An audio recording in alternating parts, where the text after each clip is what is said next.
ദൈവമക്കളായി തീരുവാൻ കഴിഞ്ഞിട്ടുണ്ടോ? നിങ്ങളുടെ ശരീരം ദൈവത്തിന്റെ മന്ദിരമാണോ, ദൈവത്തിന്റെ ആലയമാണോ എന്ന് ഇന്ന് പകൽക്കാലം ഈ ഭൗതിക ശരീരത്തിന് മുമ്പിൽ ഞാൻ നിങ്ങൾ നിൽക്കുമ്പോൾ ഇതുവരെ ദൈവത്തെ കണ്ടുകൊണ്ടിട്ടില്ലാത്ത ആരെങ്കിലും എന്നെ കേൾക്കുന്നുണ്ടെങ്കിൽ ഒന്ന് പരിശോധിച്ച് കടന്നു പോകുന്നത് വളരെ നല്ലതാണ്. ഇന്നല്ലെങ്കിൽ നാളെ ഈ അവസ്ഥയിലേക്ക് നാം കടന്നു വരുമെന്നതിന് യാതൊരു സംശയവുമില്ല. പണ്ടൊക്കെ ഈ ശവപ്പെട്ടിടമില്ല, ഇന്ന് ഞാൻ നാളെ നീ എന്നൊരു വാക്ക് രേഖപ്പെടുത്തുമായിരുന്നു. ഇന്നത് കാണുന്നില്ല. ആ പ്രത്യാശ ഇല്ലാത്തതുകൊണ്ടായിരിക്കാം. എങ്കിലും ഒരു യാഥാർത്ഥ്യമാണ്. എഴുതിയാലും ഇല്ലെങ്കിലും, ആഗ്രഹിച്ചാലും ഇല്ലെങ്കിലും, മനസ്സുണ്ടെങ്കിലും ഇല്ലെങ്കിലും ഒരിക്കൽ മരിച്ചേ മതിയാകും. അതൊരു യാഥാർത്ഥ്യമാണ്. അങ്ങനെയാണെങ്കിൽ തീർച്ചയായിട്ടും ഞാൻ നിങ്ങൾ ഈ അവസ്ഥയിൽ കൂടി ഒരിക്കൽ ഇതുപോലെ മറ്റൊരു പെട്ടിയിൽ ഞാൻ നിങ്ങൾ ആയിത്തീരുമെന്നതാണ് യാതൊരു സംശയമില്ല. പക്ഷേ ദൈവത്തിന് പറയാൻ കഴിയുമോ ഇത് എന്റെ ശവമാണെന്ന് പറയാൻ കഴിയുമോ? അങ്ങനെ കഴിയണമെന്നുണ്ടെങ്കിൽ ഞാൻ നിങ്ങൾ ജീവിച്ചിരിക്കുമ്പോൾ ദൈവത്തിൻ്റെതായിരിക്കേണ്ടത് ആവശ്യമാണ്. ദൈവങ്ങളെ സഹായിക്കട്ടെ.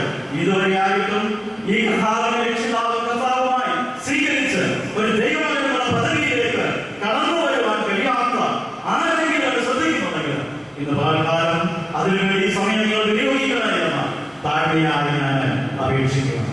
യേശുവിനെ കർത്താവെന്ന വാഗ്ദത്തം ഏറ്റുപറയുകയും ദൈവം മരിച്ചവരെന്ന ഉയർത്തെഴുന്നേൽപ്പിച്ചുവെന്ന ഹൃദയം കൊണ്ട് വിശ്വസിക്കുകയും ചെയ്താൽ നീ രക്ഷിക്കപ്പെടുമെന്ന ദൈവത്തിന് വചനമാവായിരുന്നു. ആർക്കും രക്ഷിക്കപ്പെടാം, ആർക്കും ദൈവമക്കളായി തീരാൻ കഴിയും. യേശുവിനെ വിശ്വസിക്കുക, അവനെ കർത്താവായി സ്വീകരിക്കുക. ദൈവം നിങ്ങളെ സഹായിക്കട്ടെ. ഇന്ന് പകൽക്കാലം കർത്താവേ, ഞാൻ ഒരു പാപിയാണെന്ന് സമ്മതിച്ചു. എന്റെ പാപത്തിന് വേണ്ടി 2000 വർഷങ്ങൾക്ക് മുമ്പ് കാൽവരി ക്രൂശിൽ മരിച്ചുയർത്തെഴുന്നേറ്റ് ജീവിക്കുന്ന വലിയവനായ കർത്താവ് മരിച്ചു ഉയർത്തെഴുന്നേറ്റു എന്ന് വിശ്വസിച്ചുകൊണ്ട് ആ കർത്താവിനെ രക്ഷിതാവും കർത്താവുമായിട്ട് ഹൃദയത്തിൽ സ്വീകരിച്ച് ഒരു ദൈവമകനായി ഒരു ദൈവമകനായിട്ട് ഈ സ്ഥലത്ത് നിന്ന് കടന്നു പോകുവാൻ ദൈവം നിങ്ങൾക്കിടയാക്കട്ടെ. രണ്ടാമത്തെ ആശയം ഞാൻ ഓർപ്പിച്ചു. ഇതൊരു ഉറക്കമാണ്. എഴുന്നേൽക്കുക എന്ന് പറഞ്ഞാൽ തീർച്ചയായിട്ടും ഉറങ്ങുന്നവരാണ് എഴുന്നേൽക്കുന്നത്. നമ്മുടെ പ്രിയ മാതാവ് ഉറങ്ങുകയാണ് എന്ന് കാണുവാനായിട്ട് കഴിയും. നമ്മുടെ ഉറക്കിയുണ്ടായല്ലോ ഒരുപാട് പുസ്തകം വായിക്കുന്നു, എഴുതുക. ഇന്നു മുതൽ കർത്താവിൽ മരിച്ച മൃതന്മാർ ഭാഗ്യവാന്മാർ, അവർ തങ്ങളുടെ പ്രയത്നങ്ങളിൽ നിന്ന് വിശ്രമിക്കേണ്ടതാണ്. എന്റെ പ്രിയപ്പെട്ടവരെ, ഇതൊരു വിശ്രമമാണ് എന്ന കാര്യം നാം ഓർക്കണം. ഒരിക്കൽ എഴുന്നേൽക്കും, ഇതൊരു വിശ്രമമാണ്. പ്രിയമാതാവ് ധാരാളം അധ്വാനിച്ചു, തനിക്ക് നൽകിയ എല്ലാ മക്കളെയും ദൈവമാതയെ വളർത്തുവാൻ ധാരാളം അധ്വാനിച്ചു. തനിക്ക് ദൈവം കൊടുത്ത ശുശ്രൂഷ അതായിരുന്നു, അത് നിർവഹിച്ചു. എന്നാൽ ഇന്ന് താൻ വിശ്രമിച്ചു. കർത്താവിന്റെ സന്നിധിയിലാണ് വിശ്രമിക്കുന്നത്. ദാനിയേലിനോട് പറയുമ്പോൾ സ്വർഗ്ഗത്തിൽ ദൈവം പറയുന്നു, ദാനിയേലേ, നീ ഭയപ്പെടേണ്ട. നീ വിശ്രമിച്ച കാലാവസാനത്തിൽ നിന്റെ ഓർമ്മയിൽ ലഭിപ്പാൻ എഴുന്നേറ്റ് വരും. ഇത് വിശ്രമമാണ്. അല്പസമയത്തേക്ക് ഉറക്കം ഒരു വിശ്രമമാണ്. നമുക്കറിയാം, ഉറക്കം ഒരു വിശ്രമമാണ്. നാം ഒരു രാത്രി ഉറങ്ങുക എന്ന് പറഞ്ഞാൽ പകലത്തെ അധ്വാനത്തിന് ശേഷം വിശ്രമിക്കുന്ന അവസ്ഥയാണ്. നമ്മുടെ ശരീരം മുഴുവൻ വിശ്രമിക്കുന്ന അവസ്ഥയാണ്. മാതാവും ഇന്ന് വിശ്രമിക്കുന്നു. മൂന്നാമത്തെ ആശയം അവതരിച്ചു. ഒരിക്കൽ എഴുന്നേൽക്കും. എന്റെ പ്രിയപ്പെട്ടവരെ, എന്റെ ശ്രമങ്ങൾ എഴുന്നേൽക്കും. ദൈവം പറയുന്നു, എഴുന്നേൽക്കുക തന്നെ ചെയ്യും. യാതൊരു സംശയമില്ല. എന്റെ ശ്രമങ്ങൾ എഴുന്നേൽക്കുമെന്ന് ദൈവം പറഞ്ഞിട്ടുണ്ടെങ്കിൽ എഴുന്നേൽക്കുക തന്നെ ചെയ്യും. വാക്യമായിരുന്നു, എപ്പോൾ എഴുന്നേൽക്കുന്നറിയാമോ? ഒടിയിൽ കിടക്കുന്നവരെ ഉണർന്നു വർഷിപ്പിൻ. ദൈവത്തിന്റെ ശബ്ദം കേൾക്കാൻ പോവുകയാണ്. ഒടിയിൽ കിടക്കുന്നവരെ ഉണർന്നു വർഷിപ്പിൻ എന്നുള്ള ദൈവശബ്ദത്തിന് മുൻപിൽ, ദൈവത്തിന്റെ കാഹളത്തിന് മുൻപിൽ എഴുന്നേൽക്കുവാനായിട്ട് പോവുകയാണ്. കാഹളം ധരിക്കും, മരിച്ചവർ അക്ഷയരായി ഉയർക്കുമെന്നോ ദൈവത്തിന്റെ നാമമായിരുന്നു. കർത്താവ് ഗംഭീരനാഥത്തോടും പ്രധാന ദൂതന്റെ ശബ്ദത്തോടും ദൈവത്തിന്റെ കാഹളത്തോടും കൂടെ സ്വർഗ്ഗത്തിൽ നിന്ന് ഇറങ്ങി വരികയും ക്രിസ്തുവിൽ മരിച്ചവർ മുമ്പേ ഉയർത്തെഴുന്നേൽക്കുകയും ചെയ്യും. ആ സുദിനത്തിൽ ഈ പ്രിയമാതാവ് നമുക്ക് മുമ്പ് ഉയർത്തെഴുന്നേൽക്കും. എത്രയോ അനുഗ്രഹിക്കപ്പെട്ട ഒരു പ്രത്യാശയാണ്. ഒടിയിൽ കിടക്കുന്നവരെ ഉണർന്ന് പ്രവേശിപ്പിക്കണം. സ്വർഗ്ഗത്തിൽ ശബ്ദം കേൾക്കുവാനായിട്ട് പോവുകയാണ്. നമ്മുടെ കർത്താവിന്റെ കാഹളത്തിൽ ധരിക്കുവാൻ പോവുകയാണ്. നമ്മളെ വിട്ട് മാറ്റപ്പെട്ട പ്രിയപ്പെട്ടവർ ഉയർത്തെഴുന്നേൽക്കാൻ പോവുകയാണ്. നാം രൂപാന്തരപ്പെടുവാൻ പോവുകയാണ്. നമുക്ക് ഒരുമിച്ച് വീണ്ടും ഈ പ്രിയമാതാവിനെ കാണാനുള്ള വലിയ പ്രത്യാശ നമ്മുടെ മുമ്പിൽ അവശേഷിക്കുന്നു. എന്റെ പ്രിയ കുഞ്ഞുങ്ങളെ, പ്രിയപ്പെട്ടവരെ, ബന്ധുമിത്രാദികളെ, ദൈവം നിങ്ങളെ ആശ്വസിപ്പിക്കട്ടെ. എന്റെ വാക്കുകൾക്ക് നിങ്ങളെ ആശ്വസിപ്പിക്കാൻ കഴിയില്ല എന്ന് എനിക്കറിയാം. എന്നാൽ എന്നാൽ സ്വർഗത്തിലെ ദൈവം അവൻ സകലാശ്വാസമുള്ള ദൈവമാണ്. സ്വർഗത്തിലെ ദൈവത്തിന്റെ പരിശുദ്ധാത്മാവ് സകല ബുദ്ധിയെ കവിയുന്ന ദൈവസമാധാനത്താൽ നിങ്ങളെ നിറയ്ക്കട്ടെ. ദൈവത്തിന്റെ വചനം ഇത് അന്യോന്യം ആശ്വസിപ്പിക്കുന്നതാണ്. ദൈവം നിങ്ങളെ ധാരാളമായി ആശ്വസിപ്പിക്കട്ടെ. ഒരുപക്ഷെ നിങ്ങളുടെ ജീവിതത്തിൽ ഭാവിയിൽ എന്നെങ്കിലും ഈ മാതാവിന്റെ വിയോഗം നിങ്ങൾക്ക് നഷ്ടമായിരിക്കില്ല. ഒരുപക്ഷെ നിങ്ങൾ ചിന്തിക്കാം, എന്റെ അമ്മയില്ലല്ലോ എന്ന് ചിന്തിക്കുന്ന സുദിനങ്ങൾ അല്ലെങ്കിൽ ചില ദിവസങ്ങളിൽ പക്ഷേ ഭാവിയിൽ നിങ്ങൾ ജീവിതമുണ്ടാകുവാൻ സാധ്യതയില്ല. എന്നാൽ സ്വർഗത്തിലെ ദൈവം പറയുന്നു, ഞാൻ അനാഥർക്ക് പിതാവ്, വിധവമാർക്ക് അയലാണ്. നിങ്ങൾക്ക് മാതാവായി, നിങ്ങൾക്ക് പിതാവായി, പെറ്റ അമ്മയേക്കാൾ പെറ്റ തള്ളയേക്കാൾ ഉച്ച സ്നേഹിക്കുന്ന ഒരു പിതാവ് നമുക്കുണ്ട്. ആ കർത്താവിൽ ആശ്രയിച്ചുകൊണ്ട് നമുക്ക് ഒരുമിച്ച് മുമ്പോട്ട് പോകാം. നിങ്ങളെ ഞങ്ങൾ പ്രാർത്ഥനകളോർക്കും എന്റെയും എന്റെ കുടുംബത്തിന്റെയും കുരുവണം ധർമ്മസഭയുടെയും ദുഃഖം ഞാൻ അറിയിക്കുകയും നിങ്ങളുടെ ദുഃഖത്തിന് പ്രത്യാശയും ഞാൻ പങ്കുകൊള്ളുകയും ചെയ്യുന്നു. ദൈവത്തിന്റെ നാമം ഇന്നേക്കും വാഴ്ത്തപ്പെടുമാറാകട്ടെ. ആമേൻ.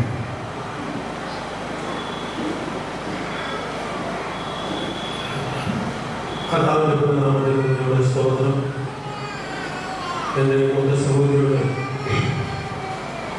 ദൈവം ആശ്വാസവചനങ്ങളും പ്രാർത്ഥനകളും ഞങ്ങളെ ആശ്വസിപ്പിക്കാൻ നൽകുന്ന എല്ലാ ദൈവദാസന്മാർക്കും ദൈവമക്കളും സ്നേഹമുണ്ട്. ദൈവവചനത്തിൽ കൂടി വേണ്ട പ്രചോദന ആലോചനകളെ നൽകുവാൻ കർത്താവ് വിലപ്പെട്ട ദാസന്മാരുണ്ട്. എങ്കിൽ ഞാൻ നോക്കുന്നത് ഒരു വാക്ക് പറയുവാനായിട്ട് ഞങ്ങളതിൻ്റെ സഹോദരങ്ങളാണ്. അതിൽ ഏറ്റവും മൂത്ത സഹോദരിക പൗർണിമ. ഞാൻ എൻ്റെ കുടുംബത്തിൻ്റെ ഏറ്റവും ഇളയാണ്. ഒരമ്മയുടെ സ്ഥാനത്ത് എന്നെ ഒത്തിരി സ്നേഹിക്കുകയും എൻ്റെ പ്രതിസന്ധി ഘട്ടങ്ങളിൽ എന്നെ സഹായിക്കുകയും ചെയ്തിട്ടുണ്ട്. എല്ലാവരും വെള്ളത്തിലായിരിക്കുമ്പോൾ അദ്ദേഹത്തിന് പല കോളേജുകളിൽ LCC പഠിപ്പിക്കേണ്ട സാഹചര്യം വന്നിട്ടുണ്ട്. കേരളത്തിന് പുറത്ത് അവരെവിടെ എല്ലാം ആയിരുന്നുണ്ടോ അവിടെ എല്ലാം ഒരു മകനെ പോലെ ഞാൻ പോയി മാസങ്ങൾക്ക് കൂടെ താമസിച്ചിട്ടുണ്ട്. ഞാൻ ഇതെന്ന് പറയാനാണ് നിന്നത് ഒരു വാക്ക് ഒരാൾ മരിച്ചു കഴിഞ്ഞിട്ട് പറയുന്നതിന് നല്ലത് ജീവിച്ചിരിക്കുമ്പോൾ പറയുന്നതാണ് നല്ലതെന്ന് എനിക്ക് തോന്നിയത് കൊണ്ടാണ് ഞാൻ ഒരു വാക്ക് പറയാൻ നിങ്ങളുടെ മുമ്പിൽ രണ്ടുണ്ട്. അതാണ് വേറെ എല്ലാ സാധനം മേഴ്സി ഇവിടെ സംസാരിച്ച എല്ലാ ദൈവദാസന്മാരും അതിനെ കുറിച്ച് പറഞ്ഞു കൊണ്ടിരുന്നു. ഇവിടെ പലരും അതിൽ കുഞ്ഞിനെ പോലെ നോക്കി എന്ന് പറയുമ്പോൾ അങ്ങനെ തന്നെ നമ്മൾ ഒത്തിരി മരണങ്ങൾ പേപ്പറിൽ വായിക്കുക. ഇഷ്ടംപോലെ സാമ്പത്തികമുള്ളവർ കൊട്ടാരക്കര മാധ്യമങ്ങളിൽ വായിച്ചതാണ്. അനേകരെ സഹായിക്കുന്ന ഒരു കുടുംബം ആ കുടുംബത്തോട് ബന്ധപ്പെട്ടു. എനിക്കറിയാവുന്ന പലരും ഈ പഠനത്തിലുള്ള ഇഷ്ടംപോലെ ആസ്തിയുള്ളവർ അവർക്കൊന്നും ഈ വാരിക്കുട്ടിയൊന്നും അനുഭവിക്കാനുള്ള ഭാഗ്യമില്ല. ആശുപത്രികളിൽ അയ്യം പിടിക്കുന്നവരെ അതിന്റെ നടുവിൽ സായനത്തിന്റെ ഒരു വാക്ക് പറയാനുള്ളത്, ഞാൻ ദൈവത്തെ സ്നേഹിക്കുന്നത് കൊണ്ട് എൻ്റെ അമ്മ എനിക്ക് ശുശ്രൂഷിക്കണം. അവന് മാന്യമായിട്ടൊരു ഹോട്ടലിന്റെ ചുമതലയുണ്ടായിരുന്നു. എനിക്ക് ഹോട്ടലെല്ലാം വരുന്നത് എൻ്റെ അമ്മയാണ് വരുന്നത്. ആ ഹോട്ടൽ അടച്ചു പൂട്ടി അമ്മയെ ശുശ്രൂഷിക്കുവാൻ കഴിഞ്ഞ ചില വർഷങ്ങൾ മാസങ്ങൾ ദൈവം അവനെ സഹായിക്കും. അതിനായി അവനെ ബലപ്പെടുത്തി. ഞാൻ പലപ്പോഴും ചിന്തിക്കാറുണ്ട്, ഒരു ഹോം നഴ്സിനെ വെക്കാൻ 10,000-15,000 ചെലവാക്കാൻ അവന്റെ കയ്യിൽ ദൈവം കൊടുത്തിട്ടുണ്ട്.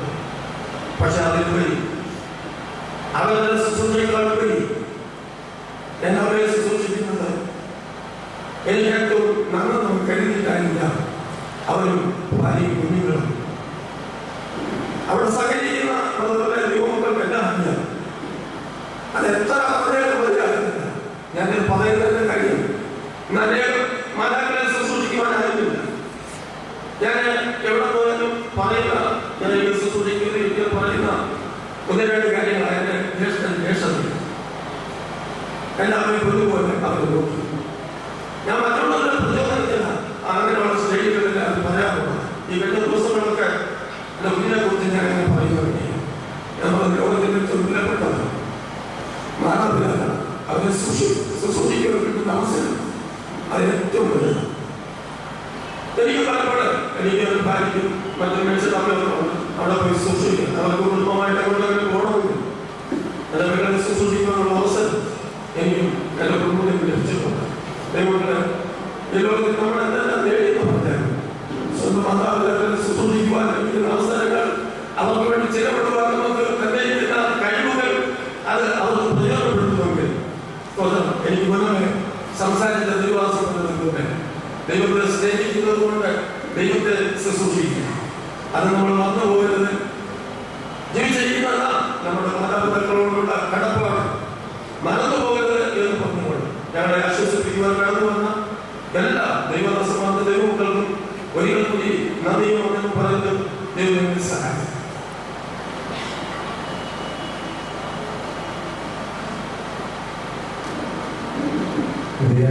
ദുഃഖം തരുമേ കൊണ്ടു പ്രത്യാശയത്തിനും കാത്ത്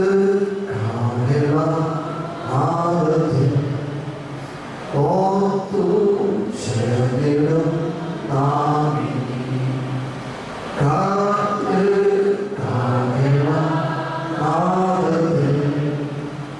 ഓർത്തു ശരണിടും നാമി. കർത്താവിന്റെ പരിശുദ്ധമാകട്ടെ. പ്രിയ അമ്മച്ചിയുടെ സംസ്കൃതി സൂക്ഷിക്കുന്ന കുടുംബമായി ഏഴോളം സഭയായി കടന്നു വന്ന സമതിപ്പാൻ വലിയവനായി ദൈവം ഒരുക്കിയാൻ ഗ്രഹിക്കുക സമയത്തിനായി ദൈവത്തെ സ്തുതിക്കുന്നു. പ്രിയ അമ്മച്ചിയുടെ മൂന്നാമത്തെ മകൾ കുടുംബം, അവരുടെ കുഞ്ഞുങ്ങൾ ഇനി അവരുടെ സഭയുടെ അനുഗ്രഹിക്കപ്പെട്ട ഒരു കുടുംബവും അവരിലൂടെ പ്രിയമാതാവിനെ കുറിച്ച് അറിയുവാനും ക്രിസ്തുവിലൂടെ കടന്നുപോകുന്നതെന്ന് അറിയുവാനും പ്രാർത്ഥിക്കുവാനും സന്ദർഭത്തിനിടയായി കർത്താവിന്റെ സമയമായ ഭോഗം കരുതലുകൾ ദൈവസന്നിധിയിൽ പ്രിയമാതാവിനെ ചേർക്കപ്പെടുവാനിടയായി രക്ഷിക്കപ്പെട്ട് സ്നാനപ്പെട്ട് ദൈവവഴിയിൽ കർത്താവിനെ സേവിച്ച് അതേ നിലയിൽ തന്റെ മക്കളെയും അനുഭവത്തിൽ വളർത്തുവാൻ അവിടെ നല്ല ആത്മീയ നിലവാരത്തിൽ സന്തോഷിക്കുവാൻ പ്രിയമാതാവിനിടയായി. അപ്പോൾ തന്നെ അവരുടേതായ ശുശ്രൂഷകൾ ശരിയായ നിലയിൽ പ്രിയമ്മയ്ക്ക് ലഭിക്കാനുള്ള സന്ദർഭവും ദൈവം ഒരുക്കി. എന്നാൽ കർത്താവിന്റെ സമയത്തെക്കുറിച്ച് ചേർക്കപ്പെട്ടു എന്നുള്ളത് എത്ര പ്രായമുള്ള അമ്മച്ചിമാരായാലും തങ്ങളുടെ മക്കൾക്ക് ദുഃഖമുളവാക്കുന്ന കാര്യമാണ്. എന്നാൽ ഇപ്പോൾ ബന്ധത്തിൽ ദുഃഖമില്ലാത്ത, വേദനയില്ലാത്ത, കണ്ണീരില്ലാത്ത ദൈവസന്നിധിയിൽ ചേർക്കപ്പെട്ടതുകൊണ്ട് അതിൽ ആശ്വാസം മക്കൾക്ക് ദൈവം നൽകട്ടെ എന്ന് പ്രാർത്ഥിക്കുന്നു. മാത്രമല്ല പ്രിയമിച്ചൊരു വേർപാട് നമ്മെ വിളിച്ചറിയിക്കുന്നു. മരണം നിശ്ചയമാണ്, സമയം നിശ്ചയിക്കുന്നത്. ഒന്നെങ്കിൽ മരണത്തിന് വേർപാട്, എല്ലാവരും കർത്താവിന്റെ ആകാശത്തേക്ക് ഈ സമയവും ദൈവസഭ ചേർക്കപ്പെടുവാൻ നാം ഒരുങ്ങുക. അതാണ് നമ്മെ ഓർമ്മപ്പെടുത്തുന്നത്. അതുകൊണ്ട് നമുക്ക് കാര്യം ശുശ്രൂഷയ്ക്ക് സംബന്ധിക്കുന്ന ഏവരോടും എനിക്ക് ദൈവത്തിന്റെ അടിസ്ഥാനത്തിൽ പറയുവാനുള്ളത് ദൈവപ്രമാണം എന്തെന്ന് ഗ്രഹിച്ച് രക്ഷിക്കപ്പെട്ട് സ്നാനപ്പെട്ട് ദൈവവഴിയിൽ തങ്ങളായിരിക്കുകയും തലമുറകളെ അനുഭവത്തിന് വളർത്തുകയും ചെയ്ത തലമുറകൾ തങ്ങളുടെ ജീവിതാനുഭവത്തിന് അനുഗ്രഹം ആശ്വാസമായി തീരും. മാത്രമല്ല മരണത്തിന് വേർപാടുകൾ തലമുറകൾക്ക് ആശ്വസിക്കാൻ കഴിയും.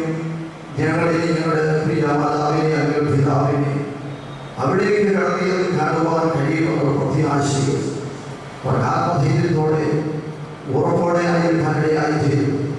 അതിനാൽ കാലം ഈ ശുശ്രൂഷ സംബന്ധിക്കുന്ന ഏവരും നിങ്ങളുടെ പേര് ജീവൻ പുസ്തകത്തിൽ എഴുതപ്പെടുവോ എന്ന വിശുദ്ധമായ ജീവൻ നയിച്ചുകൊണ്ട് പോകുവാൻ കഴിയുന്നുണ്ടോ? ഒരാത്മപരിശോധന ചെയ്തുകൊണ്ട് ദൈവത്തിന് പ്രകാരം തങ്ങളുടെ ശോധന ചെയ്തുകൊണ്ട് ശുശ്രൂഷ സംബന്ധിക്കുന്നെങ്കിൽ അത് അനുഗ്രഹമാണ്. അതേ നമ്മുടെ കഥ വരാനായി ഒന്നെങ്കിൽ നമ്മുടെ ഒരുപാടല്ല എങ്കിൽ കഥാവിന്റെ വരവിന്റെ പോകാൻ ഒരുപാട് ജീവിതമാണ്. ദൈവത്തിൻ്റെ ആത്മാവ് എല്ലാവരും സഹായിക്കട്ടെ എന്ന് ഓർപ്പിച്ചുകൊണ്ട് ഇന്ത്യ സഭ ഏഴംഗം 12 സഭകളിൽ ഞങ്ങളുടെ കുടുംബത്തിനെയും അതിയായ പ്രത്യാശയും പ്രാർത്ഥനയും ഇത്തരത്തിൽ ഓർപ്പിച്ചുകൊണ്ട് ഞാൻ വാക്ക് ചൊല്ലുന്നു. ദൈവമായ കർത്താവ് തൻ്റെ ദിവ്യ സമാധാനം കൊണ്ട് എല്ലാവരുടെയും ഉള്ളവരെ ആശ്വസിപ്പിക്കട്ടെ എന്ന് പ്രാർത്ഥിച്ച് എൻ്റെ വാക്ക് ചൊല്ലുന്നു.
ഒരു സമയത്താണ് നമ്മളായിരിക്കുന്നത്. ദൈവം വിളിക്കുമ്പോൾ ആരായാലും കർത്താവിന്റെ സന്നിധിയിൽ ചേർക്കപ്പെട്ടേ മതിയാവും എന്നാണ് നമുക്ക് തന്നിരിക്കുന്ന ആശ്വാസത്തിനായിട്ട് പ്രത്യാശയ്ക്കായിട്ട് ദൈവത്തെ സ്തുതിക്കുകയും സ്തോത്രം ചെയ്യുകയും ചെയ്യാം. ക്രിസ്തുവിൽ മരിക്കുന്നവർ തീർച്ചയായിട്ടും കർത്താവിന്റെ സന്നിധിയിലായിരിക്കും. ദുഃഖമില്ലാത്ത, പ്രയാസമില്ലാത്ത, വേദനയില്ലാത്ത, രോഗമില്ലാത്ത ആ സ്ഥാനത്തേക്ക് ആയിരിക്കും നമ്മൾ പോകുന്നത്. അതുമാത്രമല്ല, ഈ ജീവിതത്തിലെ കഷ്ടപ്പാടിൽ നിന്നും പ്രയാസത്തിൽ നിന്നും ദുഃഖത്തിൽ നിന്നും ദുരിതത്തിൽ നിന്നും ഒരു വിശ്രമം നമുക്ക് ഓരോരുത്തർക്കും അത്യാവശ്യമാണ്.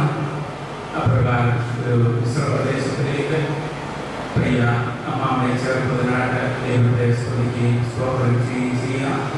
പ്രത്യേകിച്ച് സഭയിലെ ഓരോ വ്യക്തികൾക്കും ഓരോരുത്തർക്കും ആ ഹൃദയത്തിൽ മുറിവ് കൊണ്ട് അതിൻ്റെതായിട്ടുള്ള വേദനയുണ്ട്. എന്നാൽ പ്രിയപ്പെട്ട മക്കൾക്ക് വളരെ വലിയ മുറിവാണ് അവർക്ക് പറ്റിയിരിക്കുന്നത്. എന്നാൽ പ്രത്യാശാലൻ ഏറ്റവും വലിയ മുറിവ് പറ്റിയെന്നാൽ കർത്താവ് സമയം ദീർഘിപ്പിക്കുന്നതോറും ആ മുറിവിനെ കഴിപ്പാൻ തക്കവണ്ണം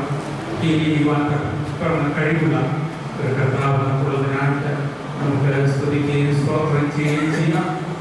ഈ ദൈവത്തിൽ ആശ്രയിപ്പാൻ, ഈ ദൈവത്തിൽ നമ്മുടെ സങ്കേതം വയ്ക്കുവാൻ തക്കവണ്ണം നമുക്ക് നൽകി തന്നിരിക്കുന്ന പ്രത്യാശയ്ക്കായിട്ട് ദൈവത്തെ സ്തുതിക്കുകയും സ്തോത്രം ചെയ്യുകയും ചെയ്യാം.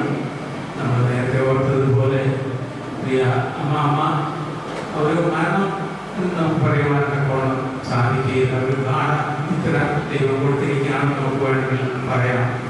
ഒരു അലാറം മുഴങ്ങുവാൻ പോവുകയാണ്. വേദപുസ്തകപ്രകാരം ആ കർത്താവിന്റെ ശബ്ദം കേൾക്കും. പ്രധാന ദൂതന്റെ ശബ്ദത്തോട് ദൈവത്തിന്റെ കാലത്തോടുകൂടി ആ ശബ്ദം കേൾക്കുമ്പോൾ ഉണരും. കർത്താവിന്റെ ശാപക്കന്മാരെല്ലാവരും ഉണരും. എന്നുള്ള പ്രത്യാശ നമുക്ക് ആശ്വാസം തരുന്നതിനായിട്ട് ദൈവത്തെ സ്തുതിക്കുകയും സ്തോത്രം ചെയ്യുകയും ചെയ്യണം. പ്രിയ സാഹചര്യത്തിൽ മാതാവിനെ കൊടുക്കുവാൻ തക്കോണം സഹായിച്ചു. ഒരു നേഴ്സസിനോ ഒരു ഡോക്ടർക്കോ ഒരു ഹൗസ് നേഴ്സസിനോ ആർക്കും ചെയ്യുവാൻ പറ്റാത്ത ഒരു കാര്യം പ്രിയ സാധന ആ മാതാവിനെ ശുശ്രൂഷിക്കാൻ തക്കോണം ഒരു ബേബിയെ ഒരു ദിവസം പ്രായമായ ഒരു ബേബിയെ ശുശ്രൂഷിക്കുന്നത് പോലെ ആ പ്രിയ മാതാവിനെ ശുശ്രൂഷിക്കാനുള്ള കൃപ ദൈവം കൊടുത്തതിനായിട്ട് ദൈവത്തെ സ്തുതിക്കുകയും സ്തോത്രം ചെയ്യുകയും ചെയ്യാൻ ഞാൻ ഓർക്കുകയായിരുന്നു. പ്രിയ മാതാവ് സാധനെ ശുശ്രൂഷിച്ചു. സാധനം ജനിച്ചപ്പോൾ ശുശ്രൂഷിച്ചു. സാധനം വളർന്ന് വലുതായപ്പോൾ ആ ശുശ്രൂഷ ആവശ്യമില്ല. എന്നാൽ നേരെ തിരിച്ചു നോക്കുമ്പോൾ സാധനം പ്രിയ മാതാവിനെ ശുശ്രൂഷിച്ചു. ദേഹം ക്ഷീണിക്കുമ്പോൾ ആ ശുശ്രൂഷ ഒരു ചെറിയ ബേബിയെ പോലെ തന്നെ ആയി തീർന്നു. പ്രകാരം വളരെ സ്നേഹത്തോടുകൂടി വാത്സല്യത്തോടുകൂടി ശുശ്രൂഷിപ്പാൻ തക്കോളം ദേവദാസിന് കൊടുത്ത കഴിവിനായിട്ട് ദൈവത്തെ സ്തുതിക്കുകയും സ്തോത്രം ചെയ്യുകയും ചെയ്യാൻ ഈ കാലങ്ങളിൽ പ്രത്യേക മാതാപിതാക്കളെ ശുശ്രൂഷിപ്പാൻ തക്കോളം കഴിയാത്ത ഒരു അവസ്ഥയാണ് ഈ ലോകത്തിൽ കാണുന്നത്. മക്കളെ ജോലി സംബന്ധമായിട്ട് പല രീതിയിലും ദൂരദേശത്തായിരിക്കുമ്പോൾ പലരും മനഃപൂർവ്വമായിട്ട് ശുശ്രൂഷിപ്പാൻ തക്കോളം സാധിക്കാതെ വരുന്നുണ്ട്. എന്നാൽ മാതാപിതാക്കളും കൂടെ ഉള്ളപ്പോൾ മനഃപൂർവ്വമായിട്ട് ശുശ്രൂഷിക്കാത്തവരുമുണ്ട്. അപ്രകാരം സ്നേഹം കുറഞ്ഞിരിക്കുന്ന ഈ സാഹചര്യത്തിൽ നമ്മുടെ സഭയിലെ ഓരോരുത്തർക്കും ഇത് ഒരു മാതൃകയായിട്ട് കാണുവാൻ തക്കോളം ഓരോരുത്തരെയും ബലപ്പെടുത്തട്ടെ എന്ന് ഓർത്തു പോവുകയാണ്. മരണം നിശ്ചയമാണ്. നമ്മളോർത്തതുപോലെ സമയം മാത്രം നിശ്ചയമല്ല. നമ്മൾ ഓരോരുത്തരായിട്ട് പ്രകാരം മൗനമായിട്ട് കിടക്കേണ്ട ഒരു സമയം വരും. അത് നമ്മളെ ഓർമ്മിപ്പിക്കുന്നതിനായിട്ട് നമുക്ക് ദൈവത്തെ സ്തുതിക്കുകയും സ്തോത്രം ചെയ്യുകയും ചെയ്യണം. കർത്താവിന് മാത്രമേ മുറിവേറ്റ ഹൃദയങ്ങൾക്ക് ആശ്വാസം കൊടുക്കുവാൻ തക്കോണം സാധിക്കുള്ളൂ. മനുഷ്യവാക്കുകളാൽ ആശ്വസിപ്പാൻ തക്കോണം സാധിക്കുകയില്ല. എന്നാൽ കർത്താവും ഉള്ള പ്രത്യാശ നമുക്കുള്ളത് കർത്താവിൽ ആശ്രയം വെച്ച് നമുക്ക് ആശ്വസിക്കാം. അതുപോലെ തന്നെ സാധനം പ്രത്യേക പ്രിയ മക്കൾക്കും അപ്രകാരം ആശ്വാസം ദൈവം കൊടുക്കട്ടെ എന്നുള്ള ആശംസയോടുകൂടി ഞങ്ങളുടെ ദുഃഖത്തെ അറിയിക്കുന്നു. പ്രത്യാഭ്യാസം ഈ സമയത്ത് അറിഞ്ഞു. അവൻ പറഞ്ഞു അവൻ്റെ ആയിട്ടുള്ള ദുഃഖത്തെ അറിയിക്കണതുപോലെ പിന്നോയുടെ ദുഃഖത്തെ ഈ സമയത്ത് അറിയിച്ചുകൊള്ളുന്നു. ഈ സമയത്ത് നൽകിക്കൊണ്ടതിനായിട്ട് ദൈവത്തെ സ്തുതിക്കുന്നു. പ്രകാരം രണ്ട് വാക്ക് പറയുവാൻ സാഹചര്യം നൽകിക്കൊണ്ടതിനായിട്ട് ദൈവത്തെ സ്തുതിക്കുകയും സ്തോത്രം ചെയ്യുകയും ചെയ്യാം. ദൈവത്തിൻ്റെ വലിയ നാമം വാഴ്ത്തപ്പെടുവാനാകണം.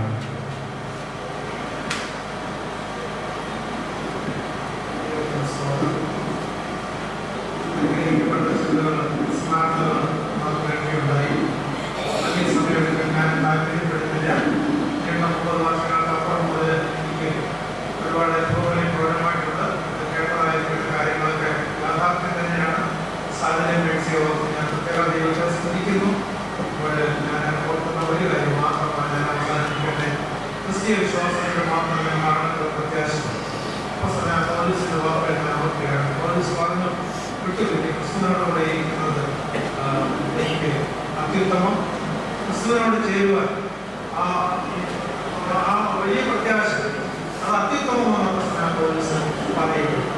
എൻ്റെ നിര്യാണകാലം അടുത്തിരിക്കുന്നു. പോലീസ് പറഞ്ഞ വാക്കുകളിൽ ഇതുപോലെയുള്ളതായിരിക്കുന്ന ഒരു ടൈം ഓഫ് ഡിപ്പാർച്ചറുണ്ട്. അതുകൊണ്ട് ആ നല്ല ദിവസം മടങ്ങി വരും. ആ നല്ല ദിവസം വരെ മാത്രമേ നമുക്ക് ഈ ഒരു ശുശ്രൂഷ തുടരുന്നതായിട്ടുള്ളൂ. അതിനെ നോക്കി പാർത്തുകൊണ്ട് ഈ അനുഗ്രഹിക്കപ്പെട്ട സാധനെ കുറിച്ചും മേഴ്സിയെ കുറിച്ചും ആ കുടുംബാംഗങ്ങളിൽ പലരെ കുറിച്ചും കേട്ടത് തുടർന്ന് നമ്മുടെ ജീവിതത്തിൽ പ്രാപ്തിമാക്കി തീർക്കുവാൻ ദൈവം നമ്മെ സഹായിക്കട്ടെ. എൻ്റെയും കുടുംബത്തിൻ്റെയും പൊതുപ്പെടാതെ അസംബ്ലിയുടെയും ആയിരിക്കുന്ന നിങ്ങൾ അറിയിക്കുകയും നിങ്ങളുടെ പദ്ധതി ചെയ്തുകൊണ്ട് ഞാൻ പങ്കെടുത്തു.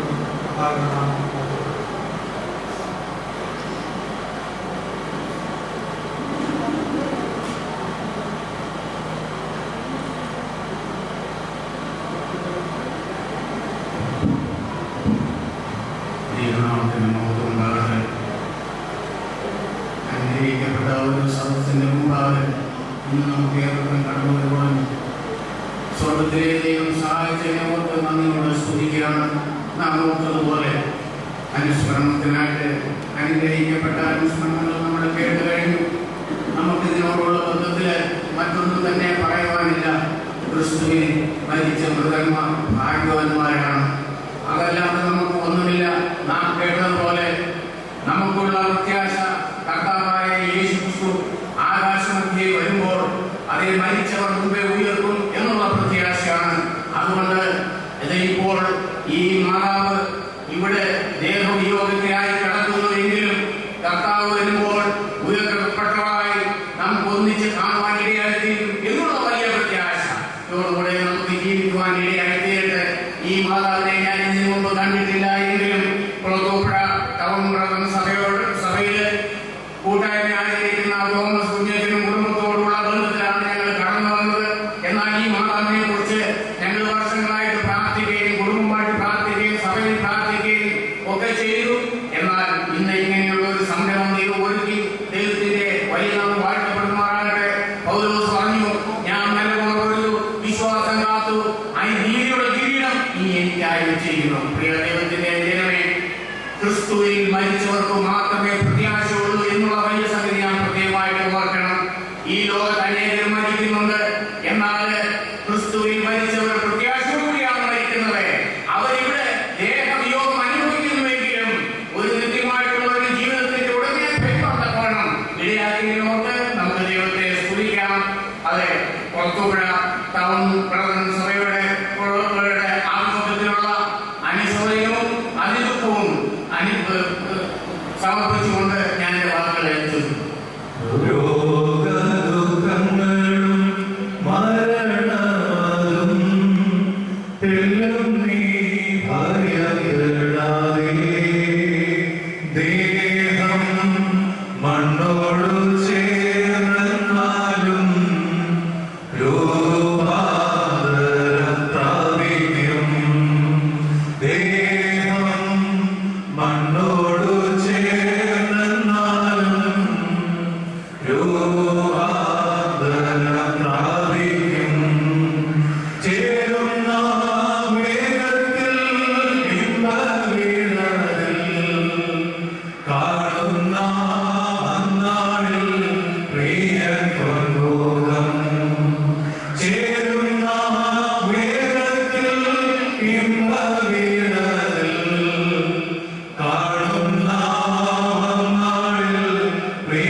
അവസരത്തിൽ ഒരുക്കി കൊടുത്തു.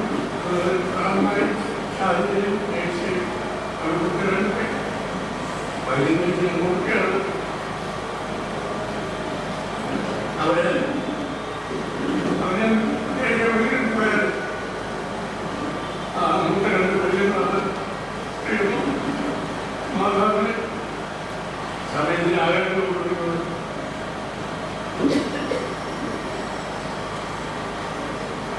അത് കഴിഞ്ഞാൽ വളരെ അനുസരിച്ച് ദൈവത്തെ ബന്ധപ്പെട്ടിട്ടുണ്ട്. ഈ കുഞ്ഞിലൊക്കെ എനിക്ക് കൂട്ടുന്നു മാതാവിനെ നോക്കാൻ പലരോടും പറയും. ഈ കുഞ്ഞിന്റെ കാര്യം അവരുടെ വീട്ടിലും ആ സമയത്തിനുള്ള ഭക്ഷണം മാതാവിന് കൊടുത്തു. അല്ലാതെ ആ പേരിൽ നോക്കിയതിനെ ശ്രമിച്ചു. ആരെങ്കിലും ഒരാളെ എപ്പോഴും കാണും. മാതാവിനെ നോക്കുന്നതിന് വേണ്ടി ദൈവം കൊടുത്ത ആ പാക്കറ്റിനെ എക്സ്പോർട്ട് ചെയ്യും. മറ്റുള്ളവരെയൊക്കെ ഉപയോഗിക്കുന്നതിനുള്ള വസ്തുക്കളുള്ളതുകൊണ്ടാണ് അവരുടെ രാജ്യത്തുള്ള ഓർക്കുകയാണ്. എന്നാൽ പിന്നെ മാതാവ് പെട്ടെന്ന് ഇത്തരമൊക്കെ പ്രിയപ്പെട്ടവരെ കാണും എന്നുള്ള പ്രത്യാശം തോന്നുന്നു. എല്ലാ മക്കളെ അമേരിക്കൻ പ്രദേശത്തിലാണ് അവരെ സേവ ചെയ്യുന്നത്. എല്ലാവരും പ്രിയ മാതാവിനെ കാണുന്നതിനായിട്ടുണ്ട്. അവരെല്ലാവരുടെയും പരിശോധനയിലാണ് അവർ അറിയിക്കുകയാണ്.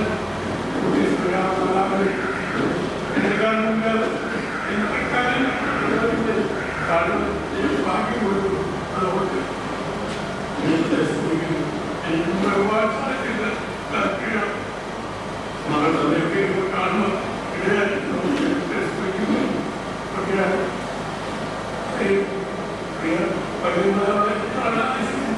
പറയുന്നത് കണ്ടുകൂടാണ്. അവർ എന്നുള്ള പ്രാർത്ഥനയോടുകൂടി ഞാൻ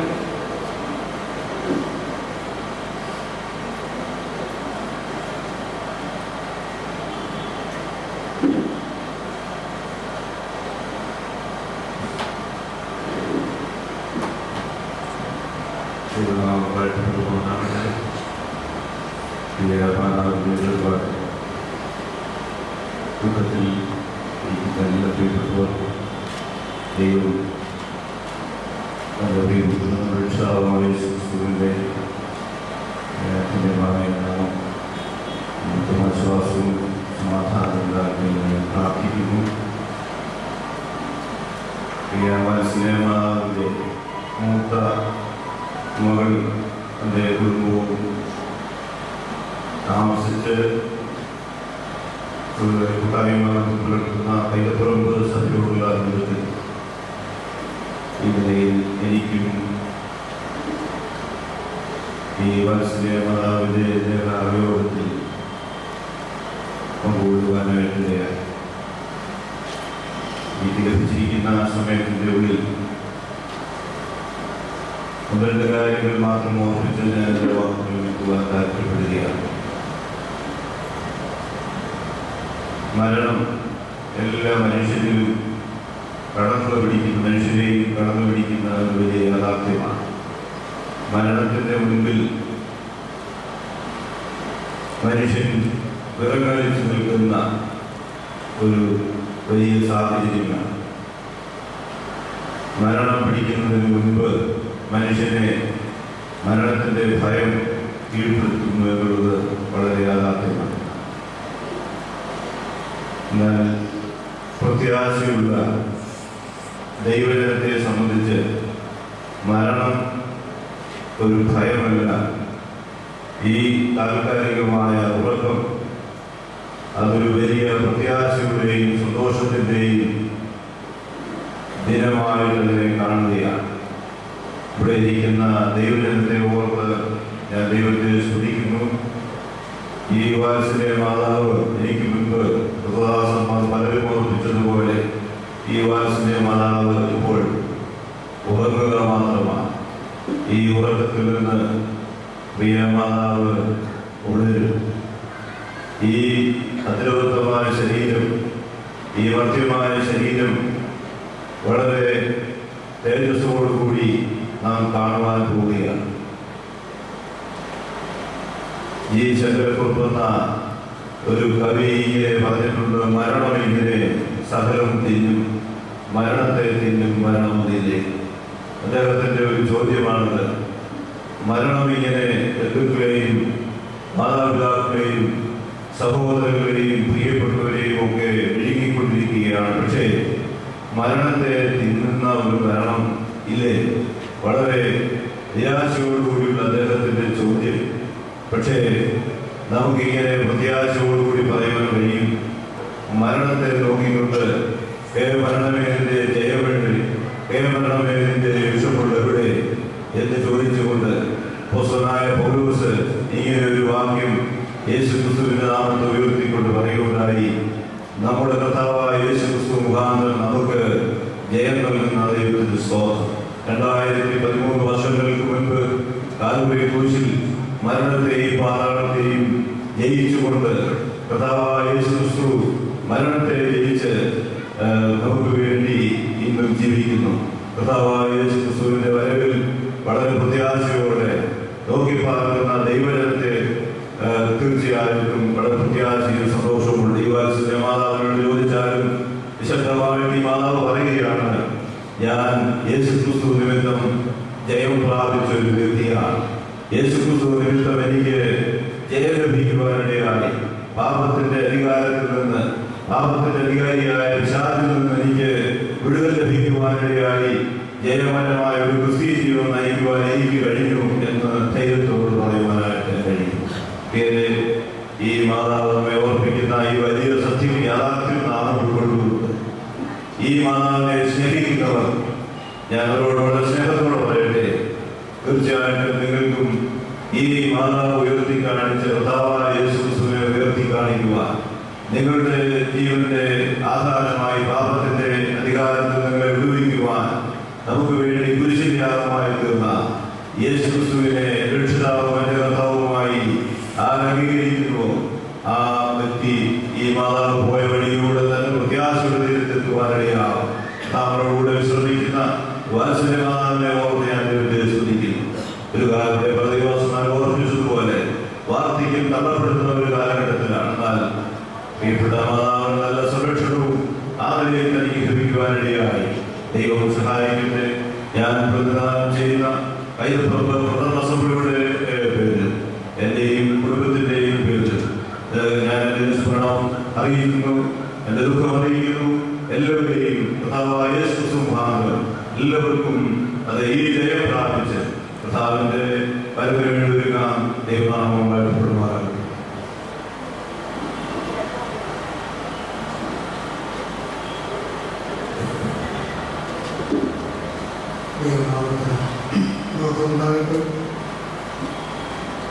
ഈ മാതാവിന്റെ ദൈവോപയോഗത്തോട് കൂടി ഇങ്ങനെയായിരുവാൻ കർത്താവ് ചെയ്തു.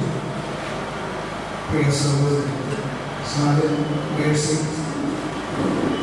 ഞങ്ങൾ പുറത്തുകളിലെ കുറിച്ച് ഒരുമിച്ച് പ്രവർത്തനത്തോട് ബന്ധപ്പെട്ട് ഇങ്ങനെ സഹകരിക്കുമ്പോൾ പ്രിയ മാതാവിനെ കുറിച്ച് പറയുകയും ചണ്ണപ്പെട്ട സഭയിലും ഞാൻ ശുശ്രൂഷിക്കുന്ന ചെല്ലമുക്ക് സഭയിലുമൊക്കെ സഭയായും വ്യക്തികളായും കുടുംബമായും പ്രിയ മാതാവിനെ ഞങ്ങൾ ഓർത്ത് പ്രാർത്ഥിക്കാറുണ്ടായിരുന്നു. സമയമായപ്പോൾ സ്വർഗത്തിലെ ദൈവം പ്രിയ മാതാവിനെ അവിടുത്തെ സ്വർഗത്തിലേക്ക് വിളിച്ച് ചേർക്കുവാൻ ദൈവത്തിന് പ്രസാദമായി. ദുഃഖത്തിലുള്ള പ്രിയപ്പെട്ടവരെ, വലിയവനായ ദൈവം തന്റെ മുറിവേറ്റ കരം കൊണ്ട് ആശ്വസിപ്പിക്കട്ടെ എന്ന് ഞാൻ പ്രാർത്ഥിക്കുന്നു. പുനരുദ്ധാനത്തിന്റെ പുത്തൻ പുലരി മുഖാമുഖമായി കാണാം എന്ന വലിയ പ്രത്യാശയുള്ള ദൈവജനമാണല്ലോ നാം. അമ്പ് കർത്താവിന്റെ സവിധത്തിൽ പ്രിയ മാതാവിനെ ഒരുമിച്ച് കാണാം. ദുഃഖത്തിലിരിക്കുന്ന പ്രിയപ്പെട്ടവരെ, വലിയവനായ ദൈവം തന്റെ മുറിവേറ്റ കരം കൊണ്ട് ആശ്വസിപ്പിക്കട്ടെ, താങ്കൾ സഹായിക്കട്ടെ എന്ന് ആത്മാർത്ഥമായി പ്രാർത്ഥിക്കുന്നു. എൻ്റെ മാതൃസഭയായ ചണ്ണപ്പെട്ട സഭയിൽ ഞാൻ ശുശ്രൂഷിക്കുന്ന ചെല്ലിമുക്ക് സഭയെ എല്ലാവരും ഉൾപ്പെടുത്തുന്നു. വലിയവനായ ദൈവം നമ്മെ ആശ്വസിപ്പിക്കുന്നതായി.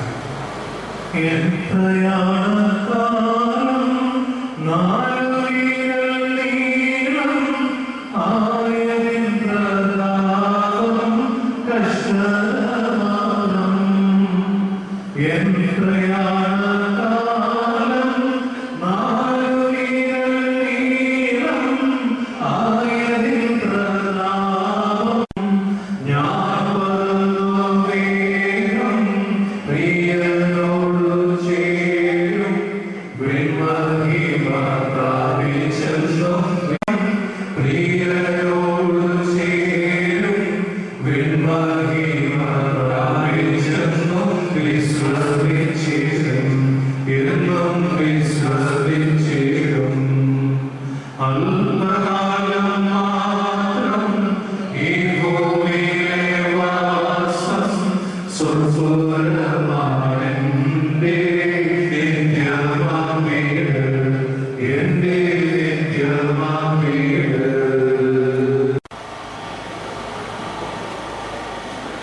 അനുസ്മരണ സന്ദർഭം പുരോഗമിക്കുകയാണ്. പലരും താല്പര്യങ്ങളുണ്ട്. എന്നാൽ നമുക്ക് ദീർഘിപ്പിച്ചു പോകുന്നതിന് കഴിവില്ലല്ലോ. ഇനി അല്പസമയം വചനം എന്ന് വിശ്വസിക്കുന്നു. വചന ശുശ്രൂഷയിൽ സാംസ്കൃതിയാണ് 20 minutes.